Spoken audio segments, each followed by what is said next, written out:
Hello, good evening, lovely people. Lovely to see you again, or as we usually say, hello, stranger. Lovely to see you all. Thank you so much for joining me again. We're on Tuesday evening.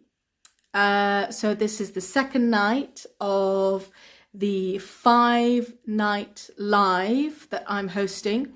Really happy that you were all able to join me. Thank you so much. Thank you for letting me into your homes again. And I hope you had a good evening so far. I hope you've had a good day. And we're here to learn a little bit more English. Okay. Lovely to see you. I'm starting to recognize some of your names as I can see your names rolling up. Excuse me. I'm starting to recognize some of your names. Either from the courses or from when you leave lovely comments for me on the reels and posts, or when you leave me fantastic messages in the DM. Very nice to see you. Lovely to have you. Right. So what we're going to look at tonight is I'm actually going to share with you, and I'm speaking a bit louder because hopefully everybody can hear me and there's not going to be any kind of voice issue. Hopefully the volume is okay. So I'm just going to turn the comments off because I know you're here. Very nice to have you. I just want to share a lovely little story with you before we start. And in the story, I'm going to teach 2 idioms as well. So it's not just a story. I was talking to a lovely lady today. This lovely lady, she actually works, and she learnt a couple of idioms. Obviously, she learnt lots and lots of things, but 2 idioms she learnt from me. And then today she was telling me how she uses these 2 idioms at work, and they really make a difference. They really make a difference. So this lovely lady I'm talking about, she deals in, it's a sort of hospitality. So she offers a service, lovely snacks and food and drink and all that kind of thing. So she has customers. She's dealing with customers a lot. And obviously we've got a huge number of customers that come to us, especially when it's half term. We have huge customers coming. And there was one idiom that she said she'd learned, and she started using this, and it really, like magic, it worked. This lady says that she gets lots of customers who come with their kids to her. And there was a little girl who was one of the customer's daughters, and she had a bit of a frown, and she was, a bit down in the dumps.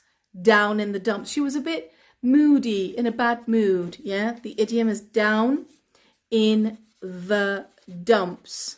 That's not what I wanted to teach you, but that's an idiom. It's not the one that the lady's using. Down in the dumps.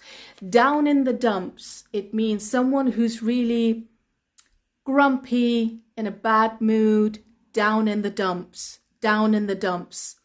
So she said there was this girl who came with her parents, and she was really down in the dumps. And this lady, she used an idiom.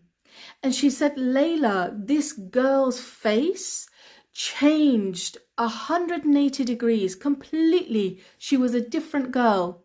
And I said, what idiom did you use? And she said she used one of the idioms that she'd learnt. And that was, turn your frown upside down. Turn your frown upside down. So when you're really gloomy, you're in a bad mood, you might be really tired, you're bored, especially for kids, they start frowning, don't they? They start frowning, looking really bad and really grumpy and gloomy. This idiom means turn that upside down, be happy, smile. That's what it means. And she said, Layla, every time I use this with any of the kids that come to my shop, it just changes them completely. So it's a lovely idiom if you want to use with kids. We use it with adults as well. but we use it in a friendly way with adults. It's quite informal if you want to use it with adults.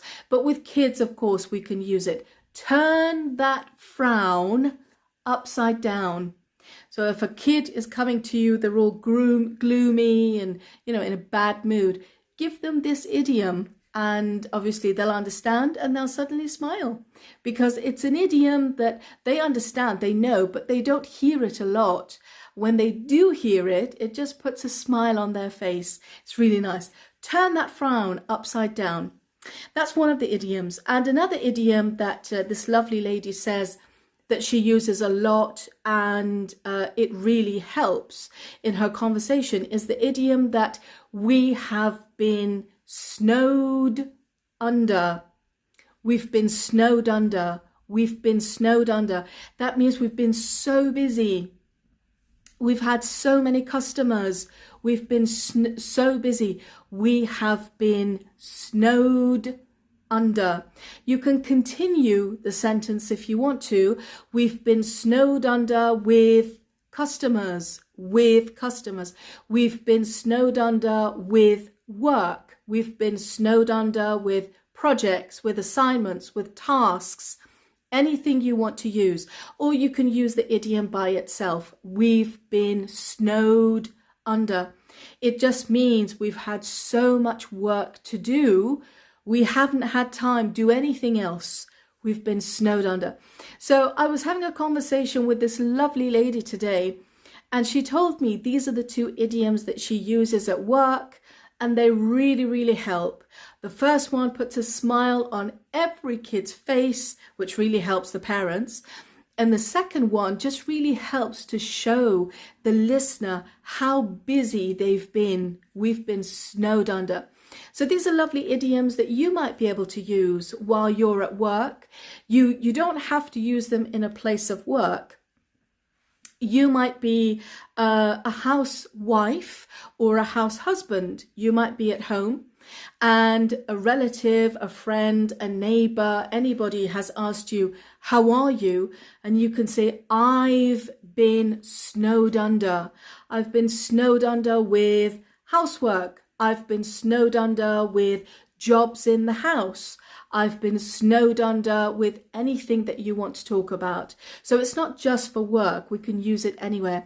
And it means I've just been so busy. I've been really, really busy. I've been snowed under. Okay. So those are the two idioms. But just hearing that this lady, this lovely lady was saying, yes, Layla, I learnt these two idioms. I think she'd learnt them from me, which was lovely.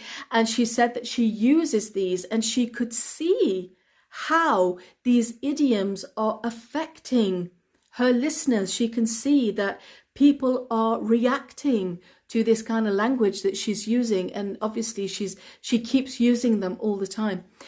What is an idiom? An idiom is when you've got some words together and they usually describe something, or they usually let you paint a picture in your mind. When I say I've been snowed under, what do you think of? You think of Layla standing with a lot of snow on me, right?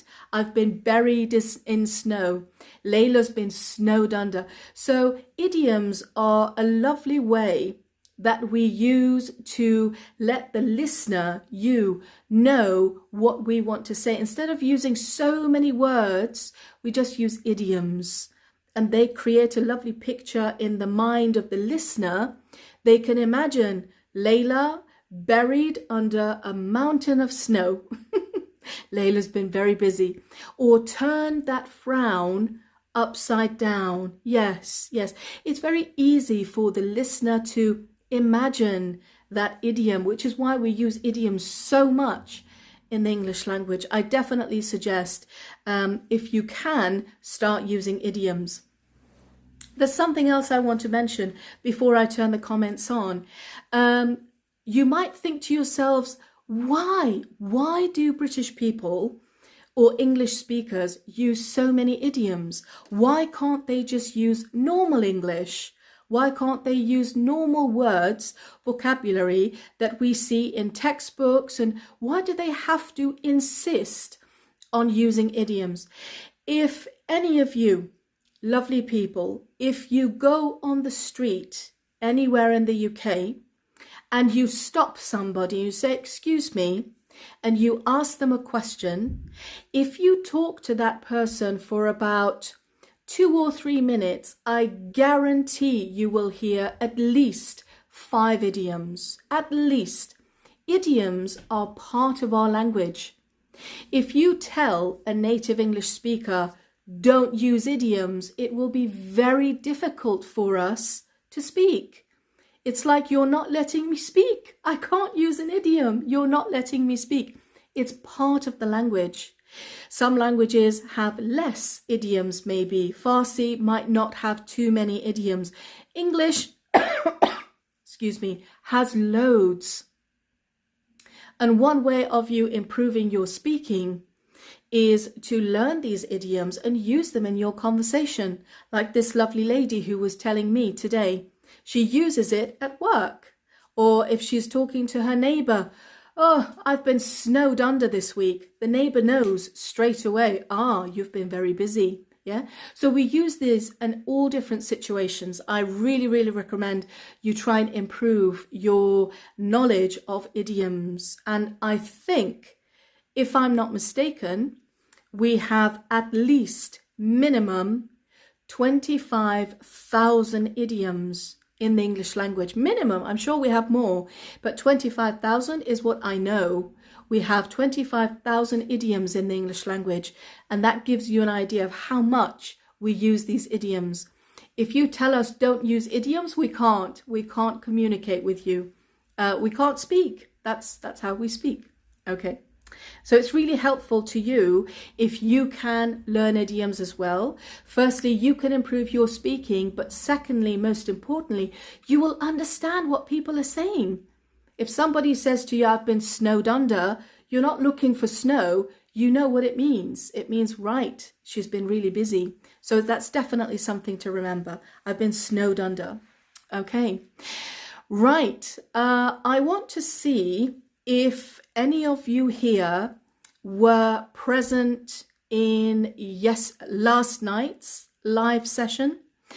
Does anybody remember what we talked about in last night's live session?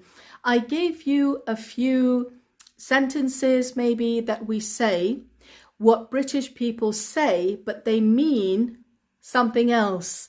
Does anybody remember what they are? Is that normal to use many idioms in IELTS speaking section? That's a good question. While I'm waiting for people to write down, IELTS, they would expect you to use idioms. Yes, we've got formal idioms, informal idioms, obviously, but throwing in a couple of idioms, I would think is very helpful to you. Okay. One of them is I'm listening. Very good. Very good. Well done. So last night we said, for example, I'm talking to somebody and someone is working and that person says, yeah, Layla, carry on. I'm listening. No, they're not listening. They want me to finish talking quickly so they can carry on. Very good. Another one, we'll see. Yeah, we'll see. I'll think about it. We'll see. It means probably no. Very good. We'll see. We will see.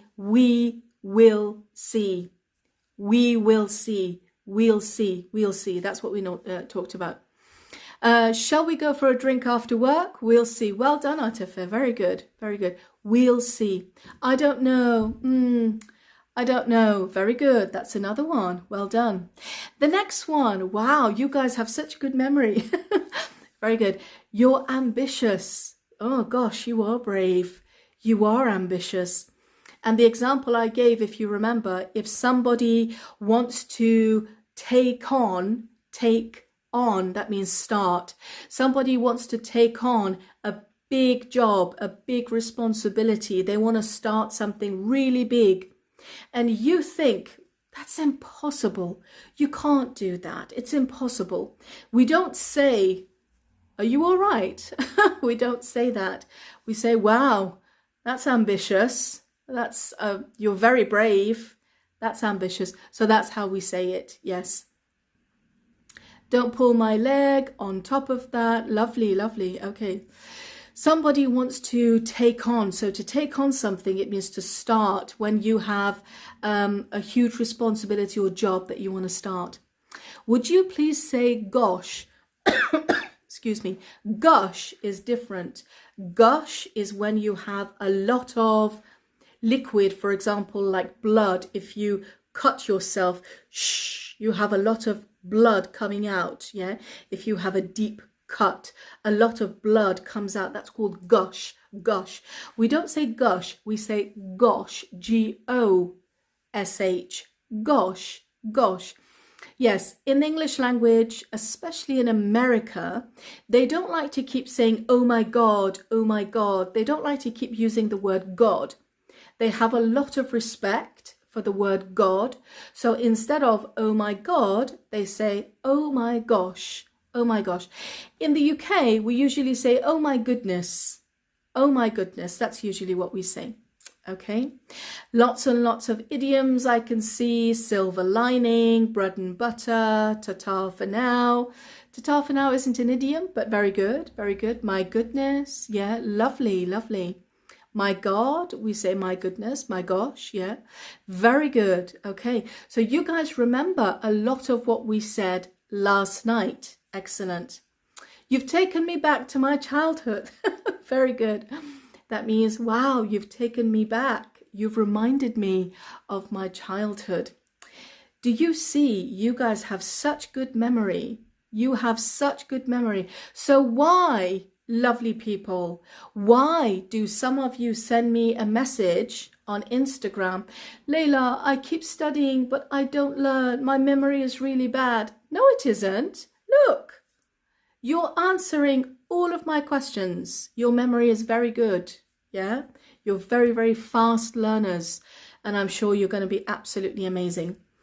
Live and let live. Very good. Very good. Okay. Shall we go on to tonight's topic? Is that okay? So in tonight's topic, I'm going to, excuse me, talk about 2 points, and hopefully this will be helpful to you as well, on top of what we did last night. So if that's okay, hi to everyone. Hi, if you've just joined, hello, thank you so much for joining.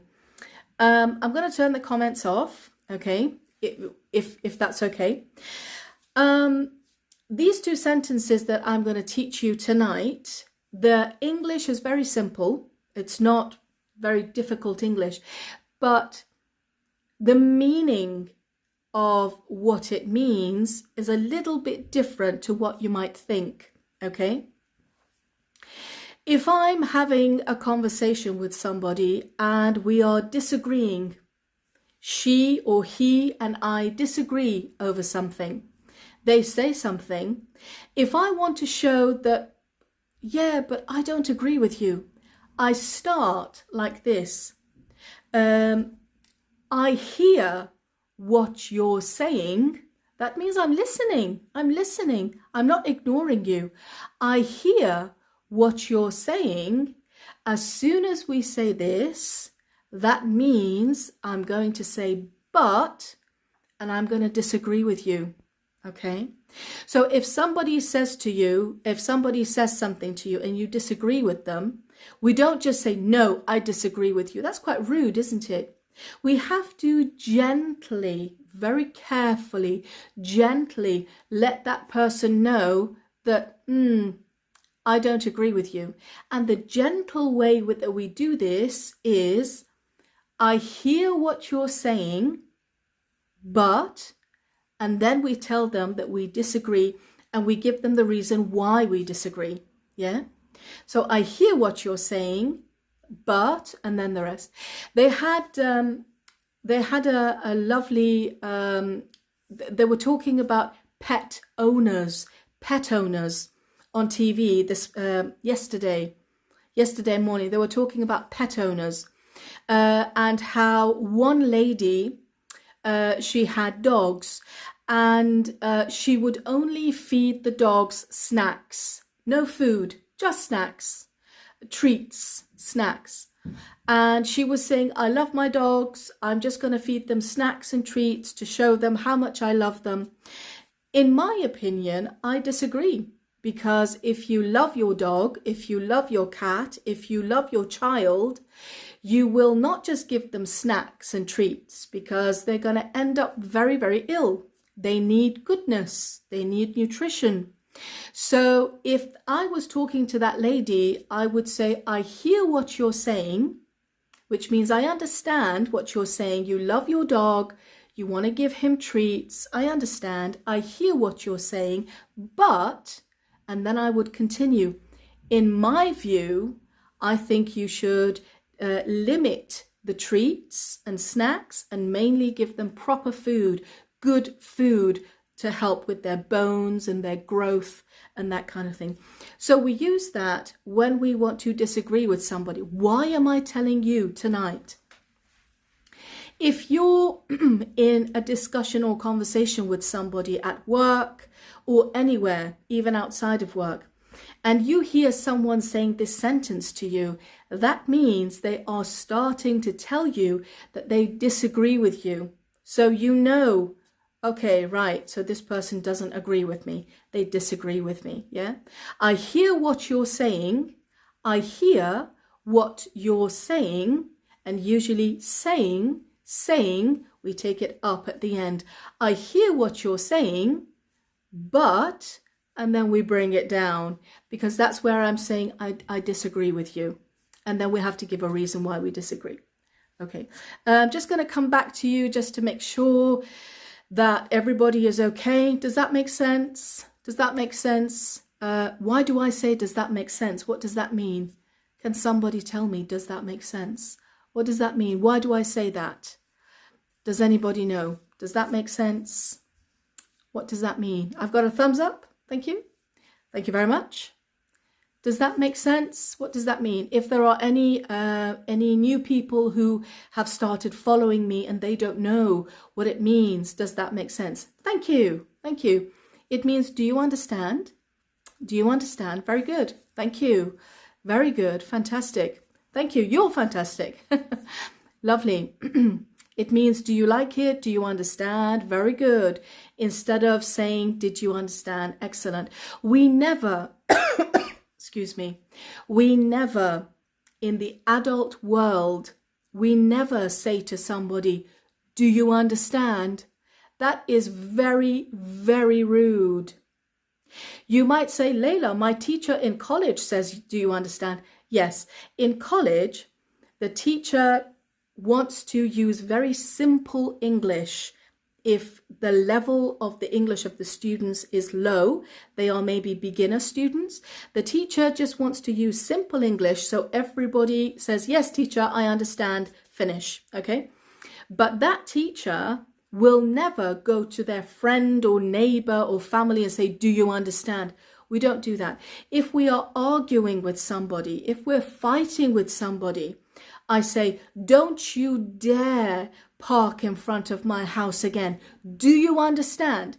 That's what it means. Do you understand? It means I'm arguing with you. I'm fighting with you. Yeah. So we don't use that. Do you comprehend? Do you comprehend? If you use do you comprehend, that means it could be seen that you're actually making fun of that person. So we wouldn't use that either. No. Does that make sense? That's what we say. Does that make sense? Is that okay? Does that make sense? Is that okay? Yeah. Lovely. Yes, Atifah's here. Yay. Lovely to have you, Atifah. The question, is that okay? Is that okay? It has so many different meanings. Is that okay? It has so many different meanings. One of them means, do you understand? Another one I had in my reel today. Yeah, if anybody watched what we say when we're in the queue in a supermarket, I say, I'm just going to go grab something and I'll be back. Is that okay? What does that mean? Is that okay? In my reel from today. What does that mean? Is that okay? Does anybody remember? Did anybody see my reel? I think you guys did. I had quite a few views. So I'm in the queue. I'm in a supermarket. And I say to the person behind me, sorry, I'm just going to go grab something and I'll be back. Is that okay? What does it mean? Is that okay? Do I have permission? I don't need someone else's permission, do I? What does that mean? Keep my turn. Thank you. Thank you, Pershang Shahsavari. Thank you. Very good. Very good. Yeah, that means please, can you keep my space? Keep my place in the queue. Please don't take my place. Please don't forget. I will come back and I would like to be in front of you again. Yeah, that's what it means. So is that okay? Has got so many different meanings. Today you learnt one of them in my reel, and you've learnt the other one, which means, do you understand? Is that okay? Very good. Can I be back here again? Is it fine to keep my turn? Very good. Do keep my turn. Well done. Yes, yes. So that means I don't want to lose my place. I've waited so long to finally pay for my items. I've just forgotten something. I'll run, grab it, and I'll be back. Is that okay? I'd like to come back here. I don't want to go all the way back to the end of the queue again. I want to come back here. Very good.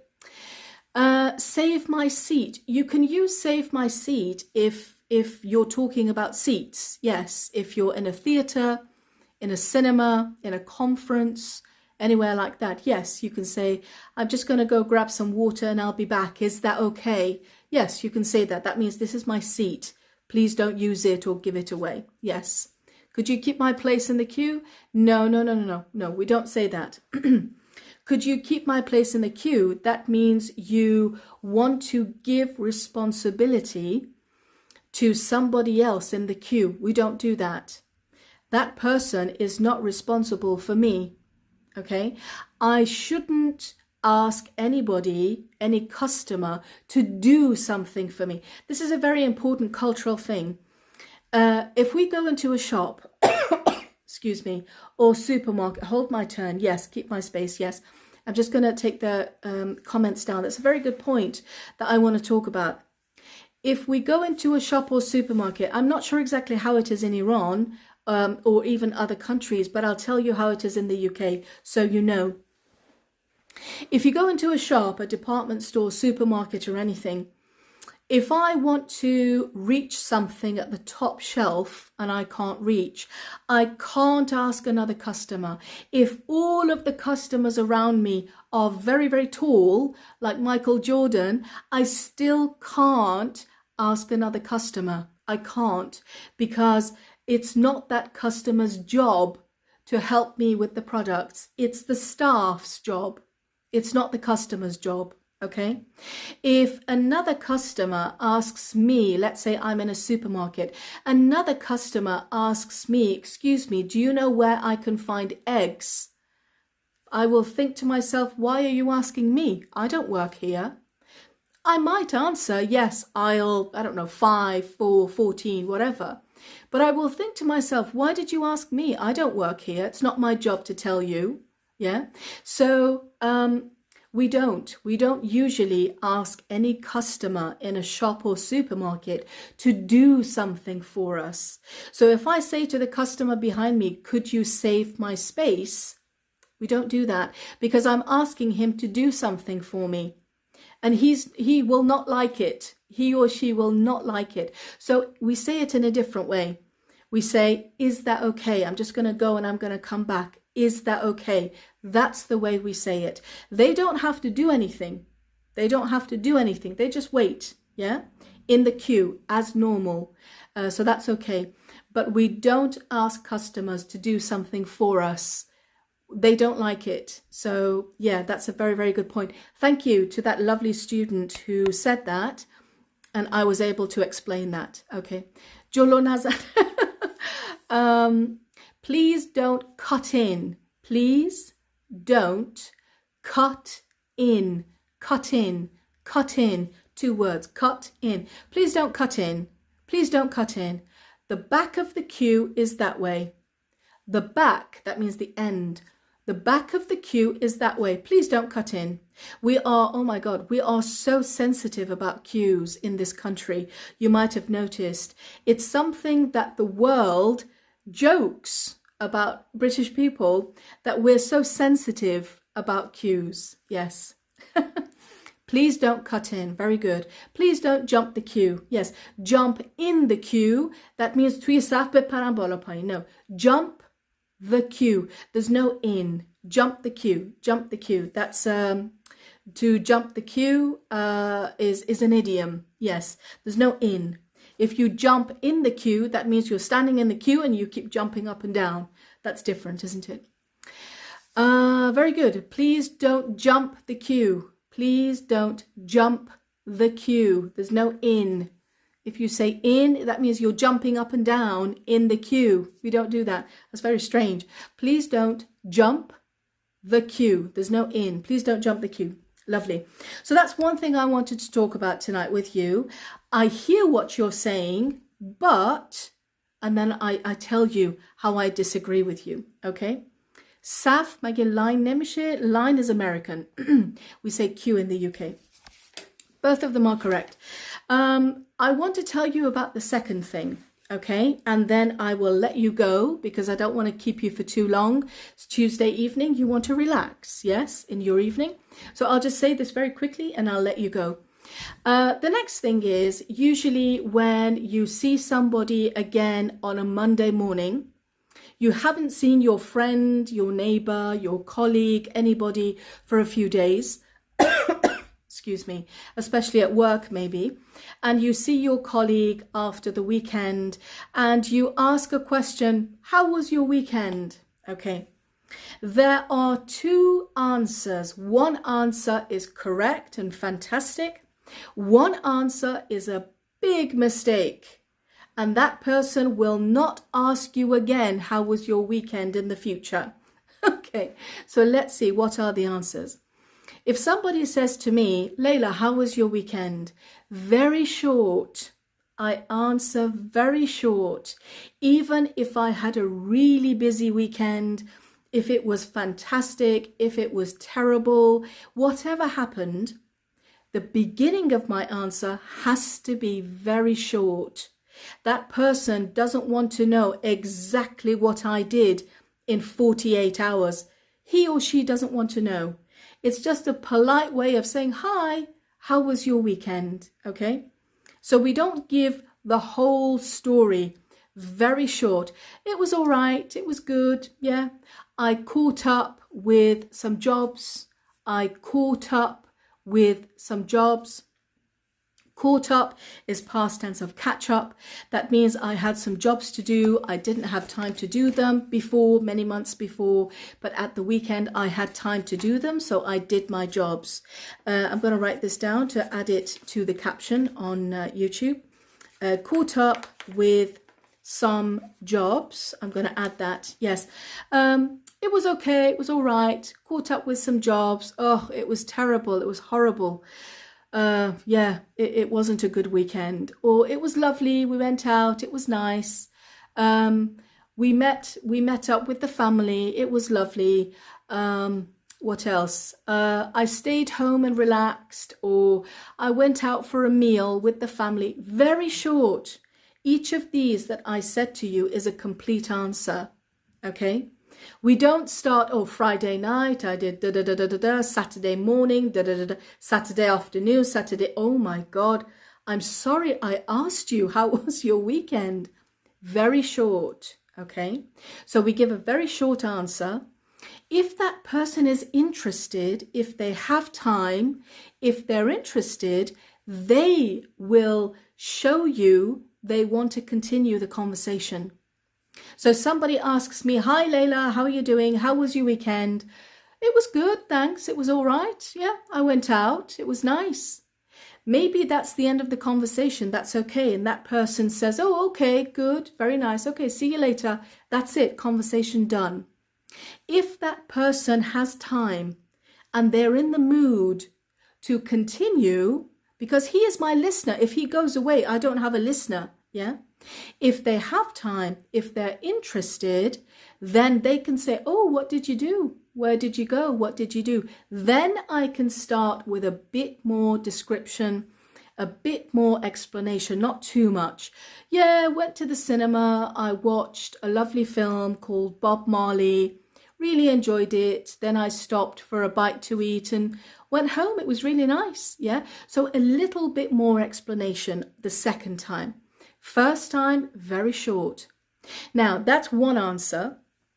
If I give a different answer, how was your weekend, Layla? And I talk and talk and talk, guess what? That person will not ask me next time, how was your weekend, Layla? That's it. They will not ask me again next time.